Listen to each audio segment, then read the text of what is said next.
Alright, so we're back in the shop this morning, today, and we'll start off with the Zephyr here. So I've played around with the ride height on the front anyway. Don't remember where we ended off with the last video, but I finished up everything that needed to be done on the suspension because of QA1, the back bolt on the K-member requires you to cut part of the head of the bolt off and able to fit through it, and I thought I was getting a different K-member, whatever, so I got that done.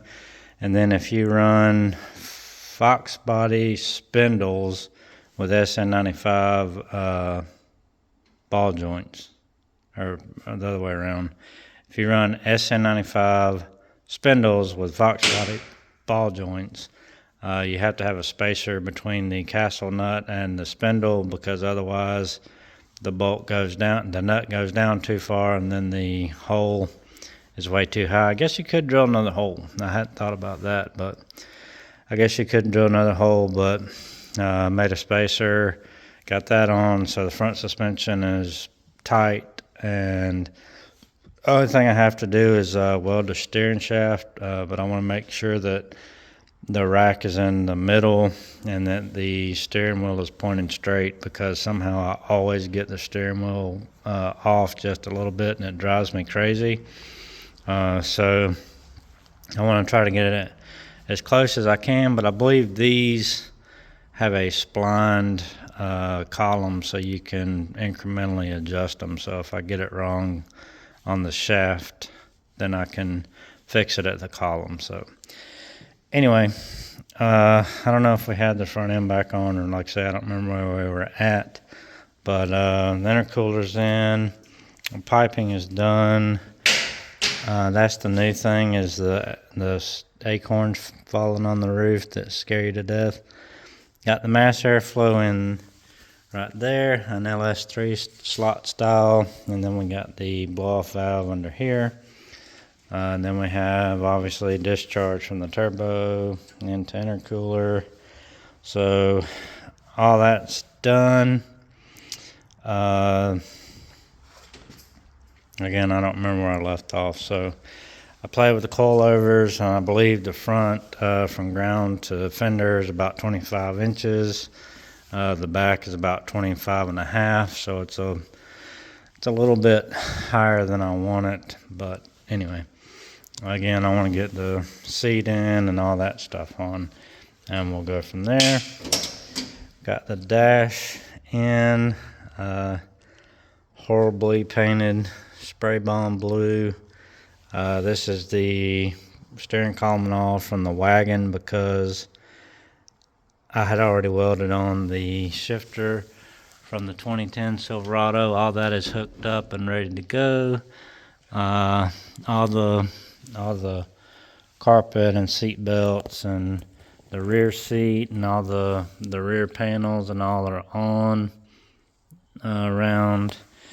I have to do the door panel on that side, but I want to cut the door bar out to get that 12 pounds back. This side I got to get the window in and put the door panel on, obviously, the armrest.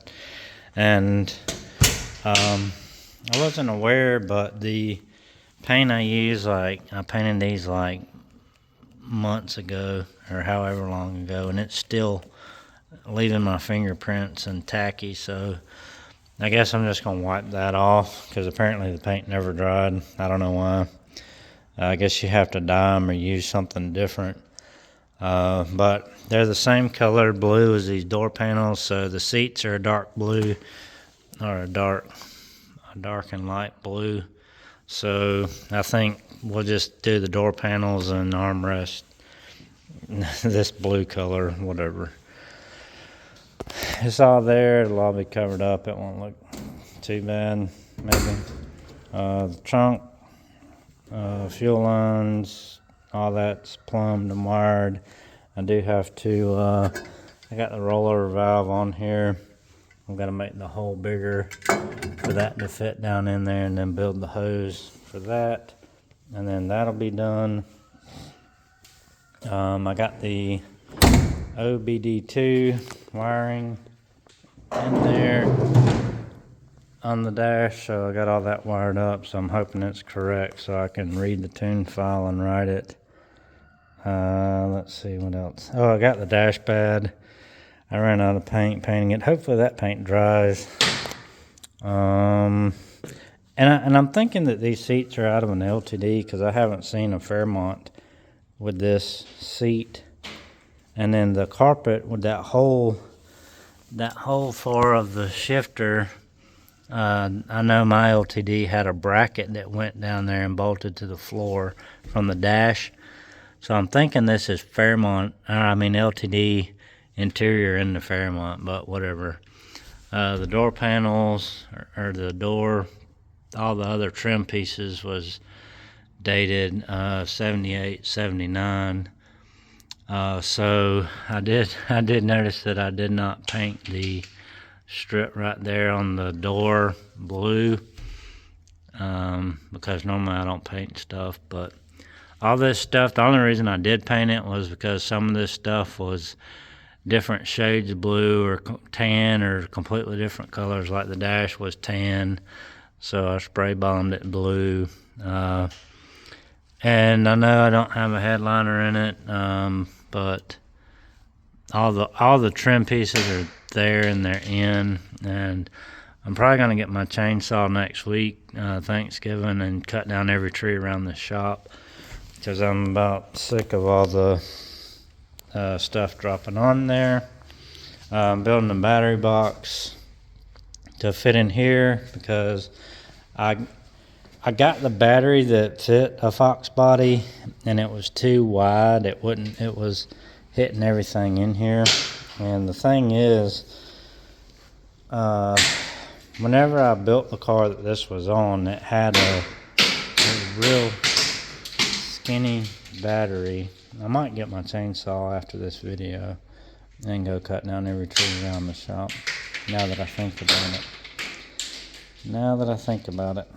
So I get the battery box in, and then everything else should be plumbed and ready to go and wired. I think I have all the wiring is done.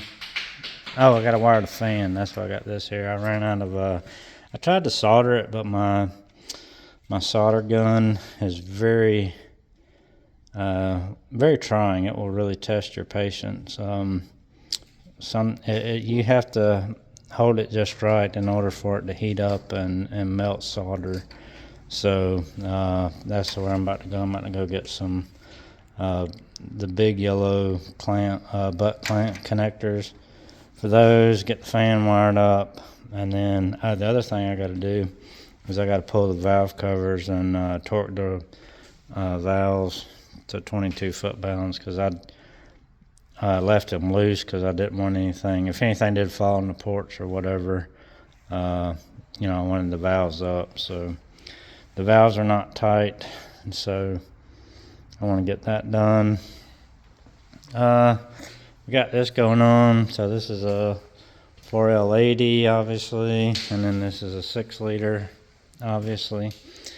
And we got a little something going on with that. I'm kind of excited about that. We got our goodies for this thing, so I'll be pulling the cam out, swapping the heads off. I got some 706s over here. That's a little battery box I built out of junk, and so I got to get it mounted and in there. And coincidentally, this battery, which is this much narrower, and the cold cranking amps is 500. I believe the battery for the car had like 700 something cold cranking amps, and this battery was like $70 more than the other one. So there's that. It's just, a smaller battery costs $70 more, but anyway. So we got the heads here. These are 706s. So I'm working on unshrouding the valves on them and then opening up the exhaust ports on them and kind of cleaning them up because 706s on an LQ4 should bump our compression up to about 10.5 to 1. Of course, unshrouding the valves, you're obviously losing some material in the combustion chamber, but I mean, they're so shrouded on these heads. It's really shrouded. So I gotta lay the head gaskets on here and scribe my the circle bore for the cylinder, and then I'll be able to see how far I can lay these out to try to help unshroud these as best I can. But the 706s have a smaller intake valve than the 317s and all, but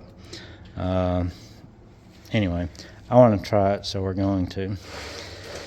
And I've always been taught to raise the roof, not to touch the floor, so I just kind of followed the shape of the old crud from the old exhaust. So just kind of laid it in there. I don't want to get crazy and pour it into something in a bolt hole or water jacket or something, but I just want to clean up around do some bowl work, clean it up around there, and then clean up where the valve stem seal is, where the guide and everything comes down there, and just kind of clean that up the best I can, and then I just want to see what happens. I haven't done it before, so I figure let's try it. And but it is a Gen 3 LQ4. It's in a 2500 HD, and we drove it home, so it ran well. There wasn't a whole lot of water in it, which kind of concerned me. And just so you know, this thing was absolutely caked with gunk. And you can see how clean it is. This was after like 2 cans of oven cleaner. So get the cheapest, most toxic oven cleaner you can from Dollar General, and just literally we just sprayed it on. It says like wait 3 minutes for a deep clean, and then pressure washed it. I mean, it made a huge difference. So got everything cleaned up. I want to do a new pan gasket, new pickup tube O-ring, new cam thrust, new cam, obviously, and then the 706s. Get our compression up, and then this 4L80 has paperwork where it was rebuilt, so we'll be using a P59 ECM to run it. And so this is a 93 5.7 $700 floor, and I got it running, and Uncle Rodney came to visit, and I didn't let Uncle Rodney out, but I want to let Uncle Rodney out, but then it'd be more difficult to get the truck in and out of the shop, so I let Uncle Rodney stay a while. And so once I get the engine and all ready, then I'll snatch this thing out, and then we'll put the LQ4 in it with a 4L80 and see what happens. So it's a nice little pickup truck. I went and got it sometime, and it's a power window truck, very clean truck in my opinion for a 1993 model. Yes, the dash is cracked, as they all are, but the interior, I mean, in my opinion, again, for 93, original floor mats, the hinges sound amazing, and that was just like a quick little hand polish job with I mean, it might have been the McGuire's, I don't know, but that was just a quick little job right there. So hopefully the rest of the truck will buff out. It was under pine trees for God knows how many years, and got the swap mounts already. And the good thing about this one is it's already a V8, so it'll pretty much just be pull this one out, put that one in, and it being a 93, the wiring and everything is so much more simpler on this thing. And so the ECU is actually like in the dash or behind the glove box or something.